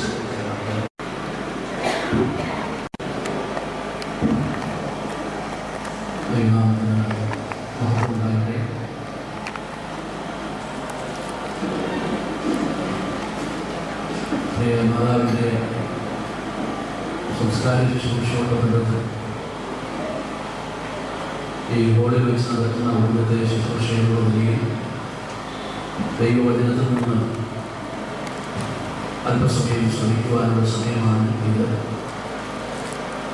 ഈ മാതാവിനെ എനിക്ക് വലിയ പരിചയം ഇല്ല എങ്കിൽ മക്കളായ പ്രിയപ്പെട്ടവരെ ചിലരെ പരിചയപ്പെടുവാനും വളരെ അടുത്ത് സഹകരിക്കുവാനുള്ള അവസരം ഉണ്ടായിട്ടുണ്ട്. പ്രത്യേകിച്ച് പ്രിയസാന് അതുപോലെ ഉള്ള പ്രിയപ്പെട്ടവരുമായിട്ടുള്ള സഹകരണവും ആത്മീയമായ ബന്ധവും അനുഭവിക്കാനായിട്ടിടയായിട്ടുണ്ട്. കുറച്ച് നാളുകളായി മാതാവ് കിടക്കയിലായിരുന്നു എന്ന് കേൾക്കുവാനിടയായി എങ്കിലും ഒന്ന് അടുത്ത സമയത്തും ഒന്ന് കാണുവാനുള്ള സാവകാശം ഉണ്ടായിട്ടില്ല. ഈ സംസ്കാര ശുശ്രൂഷയിൽ ആയിരിക്കുമ്പോൾ നല്ല അനുസ്മരണങ്ങൾ പ്രിയമാതാവിനെ സംബന്ധിച്ച് നാം കേട്ടു കഴിഞ്ഞിരിക്കുകയാണ്. മറ്റു ചില ബന്ധപ്പാടുകളുണ്ടായിരുന്നതുകൊണ്ട് അല്പം ലേറ്റായിട്ട് മാത്രമാണ് കടന്നു വരുവാൻ കഴിഞ്ഞത്. അതുകൊണ്ട് അനുസ്മരണമായി പറഞ്ഞ കാര്യങ്ങൾ ഒന്നും തന്നെ കേൾക്കുവാൻ ഉള്ള സാവകാശം എനിക്ക് ലഭിച്ചില്ല. ഏതായിരുന്നാലും ചെമ്മന്തൂർ പ്രഥമ അസംബ്ലിയിൽ ആയുസ്സും ആരോഗ്യവും ഉണ്ടായിരുന്ന സമയത്തോളം ദൈവത്തെ ആരാധിക്കുവാനും ആത്മീയമായ സന്തോഷവും കൂട്ടായ്മ അനുഭവിക്കുവാനും ദൈവം സഹായിച്ചു. ആ നിലയിൽ നല്ല സാക്ഷ്യത്തോടുകൂടെ ജീവിച്ച ഒരു മാതാവ് എന്നുള്ള നിലയിൽ ഞാൻ മനസ്സിലാക്കുന്നു. ദൈവത്തിൻ്റെ സമയമായപ്പോൾ ഈ കാലത്തിലെ കഷ്ടതകൾ എല്ലാം തീർന്നു കർത്താവ് ഒരുക്കുന്ന ശാശ്വത ഭവനത്തിലേക്ക് പ്രിയമാതാവിൻ്റെ ആത്മാവ് കടന്നുപോയിരിക്കുകയാണ്. ഇവിടെ ഒരു മൃതശരീരം അവശേഷിപ്പിച്ചിട്ടാണ് കടന്നുപോയിരിക്കുന്നത്. ഈ മൃതശരീരത്തിന് ഒരു പ്രത്യേകതയുണ്ട്. അത് ദൈവമക്കളുടെ മൃതശരീരങ്ങൾക്ക് മാത്രമാണ് ആ പ്രത്യേകതയുള്ളത്. ഈ ലോകത്തിൽ 2 നിലയിലുള്ള മരണമാണ് സംഭവിക്കുന്നത്. ഒന്ന്, കർത്താവിൽ മരിക്കുന്ന മൃതന്മാർ ഭാഗ്യവാന്മാർ, അവർ തങ്ങളുടെ പ്രയത്നങ്ങളിൽ നിന്ന് വിശ്രമിക്കേണ്ടതാണ്. മറ്റൊന്ന്, നാം യോഹന്നാന്റെ സുവിശേഷത്തിൽ വായിക്കുന്നു, ഞാൻ അങ്ങനെയുള്ളവൻ എന്ന് നിങ്ങൾ വിശ്വസിക്കാതിരുന്നാൽ നിങ്ങൾ നിങ്ങളുടെ പാപങ്ങളിൽ മരിക്കും. അപ്പോൾ ഈ 2 വാക്യങ്ങളുടെ വെളിച്ചത്തിൽ 2 നിലയിലുള്ള മരണം സംഭവിക്കുന്നു. ഒന്ന്, പാപങ്ങളിൽ മരിക്കുന്ന, പാപത്തിൽ മരിക്കുന്ന മരണം. മറ്റൊന്ന്, കർത്താവിൽ മരിക്കുന്ന ഭാഗ്യമരണം. ദൈവഭക്തന്മാരുടെ മരണത്തെ സംബന്ധിച്ച് തിരുവെഴുത്ത് പറഞ്ഞിരിക്കുന്നത് തന്റെ ഭക്തന്മാരുടെ മരണം യഹോവയ്ക്ക് വിലയേറിയതാകുന്നു. അത് മാത്രമല്ല, തന്റെ ഭക്തന്മാരുടെ മരണത്തെ സംബന്ധിച്ച് കർത്താവിൽ മരിക്കുന്ന ഭക്തന്മാരെ സംബന്ധിച്ച് അവർ ഭാഗ്യകരമായ മരണം എന്നാണ് വിശേഷിപ്പിച്ചിരിക്കുന്നത്. അതുപോലെ എനിക്ക് ജീവിക്കുന്നത് ക്രിസ്തുവും മരിക്കുന്നത് ലാഭവും എന്ന് അപ്പോസ്തലനായ പൗലോസ് പറഞ്ഞതിനോട് ചേർന്ന് പറയുകയാണെങ്കിൽ മരണം എന്ന് പറയുന്നത് ഒരു നഷ്ടമല്ല, പിന്നെയോ അത് ലാഭകരമായ ഒന്നാണ് എന്ന് തിരുവെഴുത്ത് നമ്മെ ഓർമ്മിപ്പിക്കുന്നു. അപ്പോൾ ദൈവഭക്തന്മാരുടെ മരണത്തെ സംബന്ധിച്ച് കർത്താവിനെ വിശ്വസിക്കുന്ന ഒരു ദൈവപൈതൃകം ഈ ലോകത്തിലുള്ള വേർപാട് എന്ന് പറയുന്നത് അത് ഭാഗ്യകരമായതാണ്, അത് ലാഭകരമായതാണ്, അത് ഏറ്റവും വിലയേറിയതാണ് എന്ന് നാം വായിക്കുന്നു. നമുക്കറിയാം, ദൈവ വചനത്തിന്റെ വെളിച്ചത്തിലും നമ്മുടെയൊക്കെ അനുഭവത്തോടുള്ള ബന്ധത്തിലും മരണം എന്ന് പറയുന്നത് ദുഃഖകരമായ ഒരു സന്ദർഭമാണ്. തിരുവഴുത്തിൽ പറയുന്നത് മരണത്തെ സംബന്ധിച്ച് നിങ്ങൾ പ്രത്യാശയില്ലാത്ത മറ്റുള്ളവരെ പോലെ ദുഃഖിക്കാതിരിക്കേണ്ടത് എന്ന് നാം വായിക്കുന്നു. അപ്പോൾ പ്രത്യാശയുള്ളവർക്കാണെങ്കിൽ പോലും വേർപാട് ദുഃഖകരമാണ്.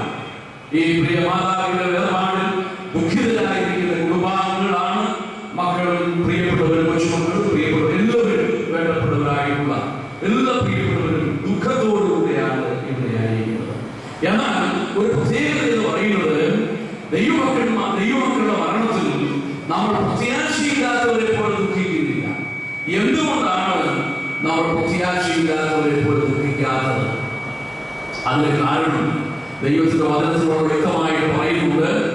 അത് ദൈവവചനം അറിയാവുന്ന എല്ലാവർക്കും അറിവുള്ള കാര്യമാണ്. ഒന്ന്, ദൈവഭക്തന്മാരുടെ മരണത്തിൽ പ്രത്യാശയില്ലാത്തവരെ പോലെ ദുഃഖിക്കാതിരിക്കുന്നതിനുള്ള പ്രധാനമായ കാരണം ഈ ലോകത്തിൽ അനുഭവിച്ചുകൊണ്ടിരുന്നതിനേക്കാൾ ശ്രേഷ്ഠമായ ഏറ്റവും ഉന്നതമായ ഒരു പദവിയിലേക്കാണ് മരണത്തോടുകൂടെ ദൈവമക്കൾ ഉയർത്തപ്പെട്ടിരിക്കുന്നത്. ദൈവമക്കൾ ദൈവഭക്തന്മാരെ സംബന്ധിച്ച് തിരുവഴുത്ത് തന്നെയാണ് നാം വായിക്കുന്നത്. അതുകൊണ്ട് നമ്മുടെ പ്രിയപ്പെട്ടവരെ സംബന്ധിച്ച് നാം പ്രത്യാശയില്ലാത്തവരെ പോലെ ദുഃഖിക്കേണ്ടതായ ആവശ്യമില്ല. ഞാൻ തിരുവഴുത്തിൽ നിന്ന് ഈ വാക്യത്തെ, ഈ പറയുന്ന ആശയത്തെ ഒന്നുകൂടെ വ്യക്തമാക്കി പറയുവാനായിട്ട് ആഗ്രഹിക്കുന്നത്, നമുക്കറിയാം രണ്ട് നിലയിലുള്ള മരണത്തെ സംബന്ധിച്ച് നാം കേൾക്കുകയുണ്ടായി. ഒന്ന്, കർത്താവിൽ മരിക്കുന്നവർ ആത്മീയമായ നിലയിൽ പ്രത്യാശയോടുകൂടെ ഈ ലോകത്തിൽ ജീവിച്ച് കർത്താവിൽ മരിക്കുന്ന മരണം. മറ്റൊന്ന് പ്രത്യാശയില്ലാതെ മരിക്കുന്ന മരണം. 19 അധ്യായത്തിൽ നാം വായിക്കുന്നത് ഇങ്ങനെയാണ്: മരിക്കുന്നവന്റെ മരണത്തിൽ എനിക്ക് അശേഷ പ്രസാദമുണ്ടോ? പ്രിയപ്പെട്ടവരെ ശ്രദ്ധിക്കുക, മരിക്കുന്നവന്റെ മരണം. ആരാണ് മരിക്കുന്നവന്റെ മരണം എന്ന് പറഞ്ഞിരിക്കുന്നത്? ഈ ലോകത്തിൽ ജനിച്ചു ജീവിച്ചു, എന്നാൽ ആ വ്യക്തി പ്രത്യാശയില്ലാതെ ലോകത്തിൽ നിന്ന് കടന്നുപോയി. അവരെ സംബന്ധിച്ചിടത്തോളം മരിക്കുന്നവന്റെ മരണം എന്നാണ് തിരുവഴുത്ത് വിശേഷിപ്പിച്ചിരിക്കുന്നത്. അവരുടെ മരണത്തിൽ ഒരിക്കലും ദൈവത്തിന് പ്രസാദമില്ല. എന്നാൽ ഭക്തന്മാരുടെ മരണം യഹോവയ്ക്ക് വിലയേറിയതായിരുന്നു. പ്രിയപ്പെട്ടവരെ, എന്തുകൊണ്ട് മരിക്കുന്നവന്റെ മരണത്തിൽ ദൈവത്തിന് പ്രസാദമില്ല? നമുക്കറിയാം, അനേകം ആത്മഹത്യ ചെയ്യുന്നുണ്ട്. ജീവിതത്തിൽ കഷ്ടങ്ങൾ പ്രയാസങ്ങൾ വരുമ്പോൾ, ജീവിതം മുന്നോട്ട് നയിക്കുവാൻ കഴിയാത്ത പ്രത്യേകമായ സാഹചര്യം വരുമ്പോൾ അനേകം ആത്മഹത്യ ചെയ്യുന്നു. ആത്മഹത്യ ചെയ്യുന്നത് പിശാചിന്റെ പ്രേരണയോടുകൂടിയാണ്. പിശാചാണ് ഒരു മനുഷ്യൻ മരിക്കുവാനുള്ള പ്രേരണ നൽകുന്നത്. ആ പിശാചിന്റെ ആഗ്രഹം എന്ന് പറയുന്നത്, നീ മരിച്ചു, എങ്ങനെ മരിക്കണം? പാപത്തിൽ മരിക്കണം. പാപത്തിൽ മരിച്ചെങ്കിൽ മാത്രമേ എന്റെ ഞാനും എന്റെ ദൂതന്മാരും ആയിരിക്കുന്ന സ്ഥാനത്തേക്ക് വരുവാനായിട്ട് കഴിയുള്ളൂ. പിശാചിനും അവരുടെ ദൂതന്മാർക്കും ഒരുക്കിയിരിക്കുന്ന വിദ്യാർത്ഥിയിലേക്ക് ജീവപുസ്തകത്തിൽ പേരെത്തി കാണാത്തവരെ തള്ളിക്കളയുന്നതാണല്ലോ തിരുവഴുത്ത് പറഞ്ഞിരിക്കുന്നത്. അതുകൊണ്ട് പാപത്തിൽ ജനിച്ച് പാപത്തിൽ ജീവിക്കുന്ന വ്യക്തി ജീവിതത്തിൽ മുന്നോട്ട് പോകുവാൻ നിർവാഹമില്ലാതെ വരുമ്പോൾ ആത്മഹത്യ ചെയ്യുന്നു. പിശാച് അവരെ ആത്മഹത്യക്കായിട്ട് പ്രേരിപ്പിക്കുന്നു. അങ്ങനെ മനുഷ്യൻ പാപത്തിൽ മരിക്കുന്നു. അതുകൊണ്ട് ആത്മഹത്യ ചെയ്ത് മരിച്ചാലും, രക്ഷിക്കപ്പെടാതെ സ്വാഭാവികമാണ് മരിച്ചാലും, പാപത്തിൽ മരിക്കുകയാണ്. പാപത്തിൽ മരിക്കുന്നവരുടെ മരണത്തിൽ ദൈവത്തിന് ശേഷം പ്രസാദമില്ല.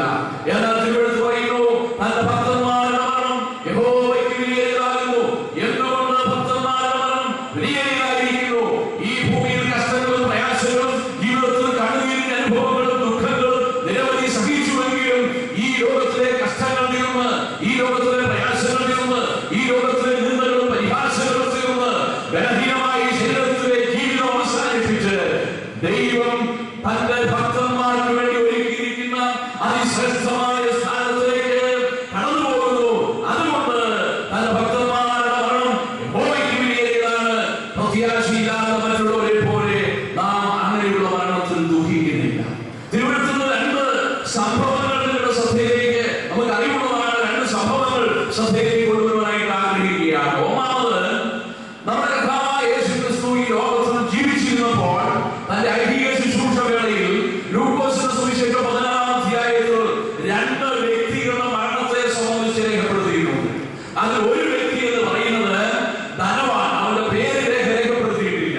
മറ്റൊരു വ്യക്തി എന്ന് പറയുന്നത് ലാസർ, പേര് രേഖപ്പെടുത്തിയിട്ടുണ്ട്. അതുകൊണ്ട്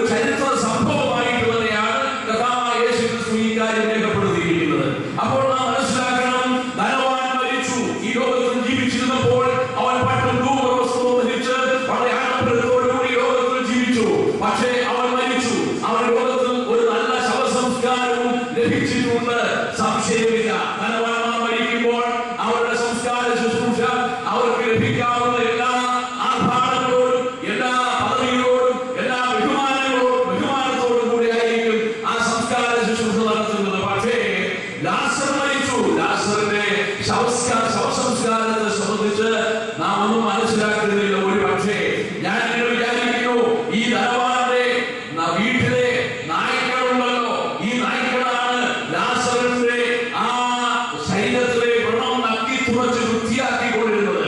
ഒരു പക്ഷേ ജീവൻ പോയി കഴിഞ്ഞപ്പോൾ പിന്നെ നായ്ക്കളല്ലേ അവർ ഒരു പക്ഷേ ഇതുവരെയും നക്കി തുറച്ച് ശുശ്രൂഷിച്ചു കൊണ്ടിരുന്ന ആ ലാസറിന്റെ മാംസം ഭക്ഷിച്ചിരുത്തി ഭക്ഷിച്ചു കാണാനായിരിക്കാം. ആരും ലാസറിന്റെ ശരീരം അടക്കിയതായിട്ട് വായിക്കുന്നില്ല. എന്നാൽ നാം മനസ്സിലാക്കണം, ഒരു വലിയ വ്യത്യാസം ഇവിടെ സംഭവിച്ചിട്ടുണ്ട്, ഒരു വലിയ മാറ്റം ഇവിടെ സംഭവിച്ചിട്ടുണ്ട്. ധനവാൻ മരിച്ചു, ആ ഭാഗത്തോടുകൂടി അടക്കമോട് ലഭിച്ചു കാണും. എന്നാൽ പ്രിയപ്പെട്ടവരെ, അവന്റെ ആത്മാവ് യാതനാസ്ഥലത്ത് ആയിരിക്കുന്നു എന്നുള്ളത് വിശുദ്ധമായി നമ്മെ ഓർപ്പിക്കുകയാണ്. മറ്റൊരു ലാസറിനെ സംബന്ധിച്ച് നാം വായിക്കുന്നത്, അവൻ ഇവിടെ ആശ്വസിക്കുന്നു. പ്രിയപ്പെട്ടവരെ, ലോകത്തിൽ കഷ്ടങ്ങൾ അനുഭവിച്ചു, പ്രതിസന്ധികൾ, പ്രയാസങ്ങൾ, രോഗങ്ങൾ, ദുഃഖങ്ങൾ, ആവശ്യത്തിന് ആഹാരമില്ലാതെ, ആവശ്യത്തിന് വസ്ത്രമില്ലാതെ, പാർപ്പിടമില്ലാതെ, തെരുവോരങ്ങളിൽ അലഞ്ഞിരുന്ന ആ പ്രത്യേകമായ സാഹചര്യത്തിൽ എച്ചിൽക്കൂടിയിൽ നിന്ന് ഭക്ഷിച്ചുകൊണ്ടിരുന്ന ലാസർ മരിച്ചു. ലാസറിന്റെ ആത്മാവിനെ ശാശ്വത ഭവനത്തിലേക്ക് ദൈവം ചേർക്കുവാനായിട്ട് പ്രസാദിച്ചു. അതുകൊണ്ട് അവൻ ഇവിടെ ആശ്വസിക്കുന്നു എന്നുള്ള വാക്കാണ് ലൂക്കോസിന്റെ സുവിശേഷം 1-ാം അധ്യായത്തിൽ നാം വായിക്കുന്നത്. അതുകൊണ്ട് എന്റെ പ്രിയ സഹോദരി സഹോദരന്മാരെ, ഞാൻ ഓർപ്പിക്കേണ്ട ഒരു പ്രധാനമായ കാര്യം ഇവിടെ പ്രസ്താവിക്കുവാൻ ആഗ്രഹിക്കുന്നത്, രണ്ട് വ്യത്യസ്ത നിലയിലുള്ള മരണം ഈ ലോകത്തിൽ ജീവിച്ചിരിക്കുന്നവർ, ഒരുപക്ഷെ എന്നെ ശ്രദ്ധിക്കുന്നതായ നിങ്ങൾ ഈ രണ്ട് വിഭാഗത്തിൽപ്പെടുന്നവരാണ് എന്ന് ഞാൻ പറയുവാൻ ആഗ്രഹിക്കുകയാണ്. ഒന്ന്, നിങ്ങൾ നിങ്ങളുടെ പാപങ്ങളിൽ മരിക്കും. മറ്റൊന്ന്, കർത്താവായ യേശുവിനെ പാപത്തിന്റെ പരിഹാരവും രക്ഷകനും കർത്താവുമായി സ്വീകരിച്ച് കർത്താവിൽ പ്രത്യാശയോടെ ജീവിക്കുന്ന യേശുക്രിസ്തുവിന്റെ ചങ്കിലെ ചോരയാൽ പാപത്തിന് മോചനം ലഭിച്ച ദൈവമക്കൾ, അവരുടെ ആത്മാക്കൾ കർത്താവിനോട് ശ്രമിക്കുവാൻ ആ പരദീസയിലേക്ക്, ഇമ്പങ്ങളുടെ പരദീസയിലേക്ക് ദൈവം തന്റെ ജനത്തിന്റെ തന്റെ മക്കളുടെ ആത്മാക്കളെ പ്രവേശിപ്പിക്കുന്നു. ഈ പ്രിയമാതാവിന്റെ ആത്മാവും ആ നിലയിൽ ഇമ്പങ്ങളുടെ പരദീസയിലേക്ക് കർത്താവിനോടുകൂടിയുള്ള വിശ്രമത്തിനായിട്ട് കടന്നുപോയിരിക്കുന്നു എന്നുള്ളത് നമുക്ക് ആശ്വസിക്കുകയും പ്രത്യാശിക്കുകയും ചെയ്യാം. എന്റെ വാക്കുകളെ ഉപസംഹരിക്കുന്നതിന് മുമ്പായിട്ട് മറ്റൊരു സംഭവം കൂടെ ഞാൻ എന്റെ ശ്രദ്ധയിലേക്ക് കൊണ്ടുവരാനായിട്ട് ആഗ്രഹിക്കുകയാണ്. നമുക്കറിയാം, ഒന്ന്, ലാസറിന്റെയും ധനവാന്റെയും അനുഭവത്തിലൂടെ നാം ഒരു കാര്യം മനസ്സിലാക്കി. മറ്റൊന്ന്, നമ്മുടെ കർത്താവായ യേശുക്രിസ്തു പാപങ്ങളുടെ പരിഹാരത്തിന് വേണ്ടി സ്വർഗ്ഗം വഴി ഈ ഭൂമിയിലേക്ക് കടന്നു വന്നു. യേശു കർത്താവ് ക്രൂശിക്കപ്പെടുകയാണ് ചെയ്തത്. ക്രൂശിക്കപ്പെടത്തക്ക തെറ്റൊന്നും നമ്മുടെ കർത്താവ് ചെയ്തിട്ടില്ലെങ്കിലും നമുക്കറിയാം, യേശുക്രിസ്തുവിന്റെ കാൽവരിയിലെ മരണം നമുക്ക് എല്ലാവർക്കും ശ്രദ്ധാവിഷയമായി ലോകത്തിന്റെ 5 മധ്യങ്ങളിലുമുള്ള സമസ്ത മാനവരാശിക്കും വ്യക്തമായി ബോധ്യമായ ഒരു കാര്യമാണ്. യേശുക്രിസ്തു മരിച്ചത് യേശുക്രിസ്തുവിന്റെ തെറ്റുകൊണ്ടല്ല, പിന്നെയോ നമ്മുടെ തെറ്റുകൊണ്ടാണ്. നമ്മുടെ പാപങ്ങളുടെ പരിഹാരത്തിന് വേണ്ടിയാണ് യേശുക്രിസ്തു കാൽവരിയിൽ നമുക്ക് വേണ്ടി യാഗമായിട്ടുള്ളത്. യേശുക്രിസ്തുവിനെ ക്രൂശിക്കുന്നതിന് മുമ്പായി 2 കള്ളന്മാരെ അപ്പവും ഇപ്പോഴും ക്രൂശിച്ചതായിട്ട് നാം വായിക്കും. ഇസ്രായേൽ സന്ദർശിക്കുവാനായിട്ട് ചില വർഷങ്ങൾക്ക് മുമ്പ് അവസരം ലഭിച്ചപ്പോൾ ആ തലയൊട്ടിക്കുന്ന് കാണുവാൻ, നേരിട്ട് അടുത്തിരുന്ന് കാണുവാൻ അവസരമുണ്ടായി. ആ തലയൊട്ടിക്കുന്നിൽ 3 ക്രൂശുകൾ, ഉയർത്തപ്പെട്ട ക്രൂശ്, ആ 3 ക്രൂശിൽ നടുവിലായി ക്രൂശിക്കപ്പെട്ടിരിക്കുന്ന ക്രിസ്തു നമ്മുടെ പാപങ്ങളുടെ പരിഹാരത്തിന് വേണ്ടി മരിച്ചു. എന്നാൽ യേശുവിനോടുകൂടി ഇടത്തും വലത്തും ക്രൂശിക്കപ്പെട്ട 2 കള്ളന്മാരുണ്ടല്ലോ, ആ 2 കള്ളന്മാരിൽ ഒരു വ്യക്തി തന്റെ പാപത്തിൽ മരിച്ചു, മറ്റൊരു വ്യക്തി പാപത്തിന് മരിച്ചു. വ്യത്യാസം മനസ്സിലാക്കണം. ഞാൻ അല്പം വിശദീകരിക്കാം. ഒന്ന്, യേശുക്രിസ്തുവിൽ വിശ്വസിക്കുന്ന ആ കള്ളനുണ്ടല്ലോ, ആ ക്രിസ്തുവിനെ നോക്കിയിട്ട് അവന്റെ കണ്ണുകൾ പാതി അടഞ്ഞായിരിക്കുകയാണ്, അവന്റെ ശ്വാസം വലിക്കുവാൻ പോകുകയാണ്, അവന്റെ ഞരമ്പുകൾ വലിയ പൊട്ടുകയാണ്, ക്രൂശിക്കപ്പെട്ട് സകല വേദനകൾ അനുഭവിച്ചുകൊണ്ട് വലിക്കുന്ന ആ കള്ളൻ യേശുക്രിസ്തുവും ആ നിലയിൽ വേദനകൾ മുഴുവൻ അനുഭവിച്ചുകൊണ്ടിരിക്കുകയാണ്. അപ്പോൾ ഈ കള്ളൻ തന്റെ കണ്ണുകളുടെ പക്ഷേ ക്രിസ്തുവിലേക്ക് ഉയർത്തി നോക്കുവാൻ കഴിയില്ലെങ്കിലും തന്റെ ഹൃദയ കണ്ണുകൾ കൊണ്ട് ഈ തന്റെ സമീപത്തിൽ മരിക്കുന്ന യേശുക്രിസ്തുവിനെ വിശ്വാസത്താൽ കാണുകയാണ്. ആ കള്ളൻ യേശുവിന്റെ വാക്കുകൾ ശ്രദ്ധിച്ചുകൊണ്ടിരിക്കുകയാണ്. എന്നാൽ യേശുവിന്റെ വാക്കുകൾ നമുക്കറിയാം, നമ്മുടെ കർത്താവ് ക്രൂശിൽ കിടന്നുകൊണ്ട് ഇപ്രകാരം വഴിയുണ്ടായി, ഇവർ ചെയ്യുന്നത് ഇതൊന്നും അറിയായതുകൊണ്ട് ഇവരോട് ക്ഷമിക്കണമേ. പ്രിയപ്പെട്ടവരെ, ക്രൂശിൽ കിടന്നുകൊണ്ട് തന്നെ ക്രൂശിച്ചവർക്ക് വേണ്ടി, തന്നെ നിന്ദിച്ചവർക്ക് വേണ്ടി, തന്നെ പഴിച്ചവർക്ക് വേണ്ടി, തന്നെ ഉപദ്രവിച്ചവർക്ക് വേണ്ടി കർത്താവ് ക്രൂശിൽ കിടന്നുകൊണ്ട്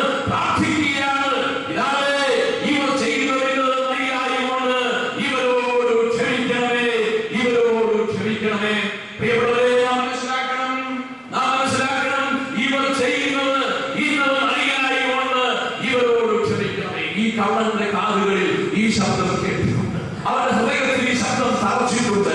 അവൻ ആ ക്രൂശിൽ കിടന്നുകൊണ്ട് യേശു ക്രിസ്തു ആരാണെന്ന് മനസ്സിലാക്കി. മാത്രമല്ല, യേശു ക്രിസ്തു ക്രൂശിൽ കിടന്നുകൊണ്ട് തന്റെ അമ്മയായ മറിയയോടും യോഹന്നാൻ ഇപ്രകാരം പറയുന്നത് നാം കേൾക്കുകയുണ്ടായി. സ്ത്രീയെ, ഇതാ നിന്റെ മകൻ. യോഹന്നാനോട് പറയുന്നു, ഇതാ നിന്റെ അമ്മ. പ്രിയപ്പെട്ടവരെ, കർത്താവായ യേശു ക്രിസ്തുവിന്റെ സ്നേഹവസ്ത്രമായ വാക്കുകൾ അവിടെ ഈ കാണാൻ ശ്രദ്ധിച്ചതാണ്. മാത്രമല്ല, ക്രൂശിൽ കിടന്നുകൊണ്ട് സകലവും വിവർത്തിയായി എന്ന് പറയുന്നത് ഈ കാണാൻ ശ്രദ്ധിച്ചതാണ്. ക്രൂശിൽ കിടന്നുകൊണ്ട് എന്റെ ദൈവമേ, ദൈവമേ, നീ എന്നെ കൈവിട്ടതെന്ന് അറിയിക്കുന്ന ശബ്ദം ഈ കാണാൻ ശ്രദ്ധിച്ചതാണ്. യേശു ക്രിസ്തുവിന്റെ ആ മാറ്റമില്ലാത്ത നിർമ്മലമായ ആ ഒഴികൾ ഈ കാണാൻ ശ്രദ്ധിക്കുകയുണ്ടായി.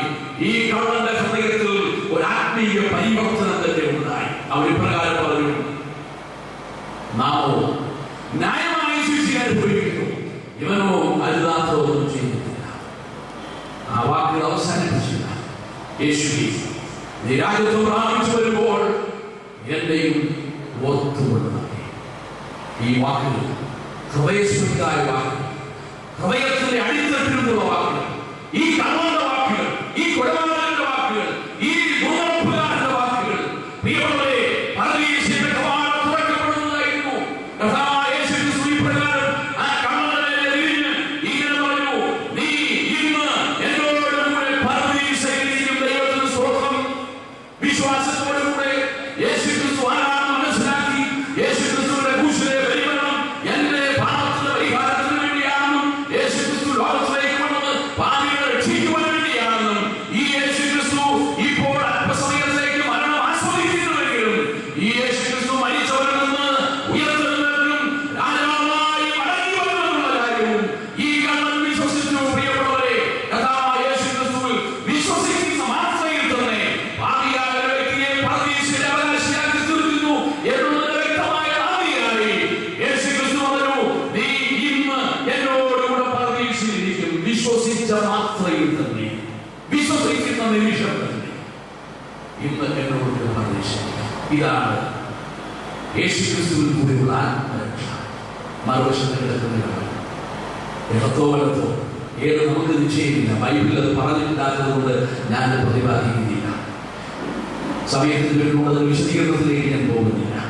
എന്നാൽ ഒരു കള്ളൻ അവൻ പറഞ്ഞു, നീ ക്രിസ്തുവല്ലേ, നിങ്ങൾ തന്നെ രക്ഷിക്കില്ല, ഞങ്ങളെയും രക്ഷിക്കില്ല. നീ ക്രിസ്തുവല്ലയോ, ക്രിസ്തുവെങ്കിൽ നീ നിന്നെ തന്നെ രക്ഷിക്കുക, ഞങ്ങളെയും രക്ഷിക്കുക. ഇത് ഏത് രക്ഷയാണ്? നമുക്കറിയാം, ഇത് ആത്മരക്ഷയാണ്. അത് താൽക്കാലികമായ ഈ മരണത്തിൽ നിന്നുള്ള ശാരീരികമായ വിടുതൽ അതാണ് അവർ ആഗ്രഹിച്ചത്.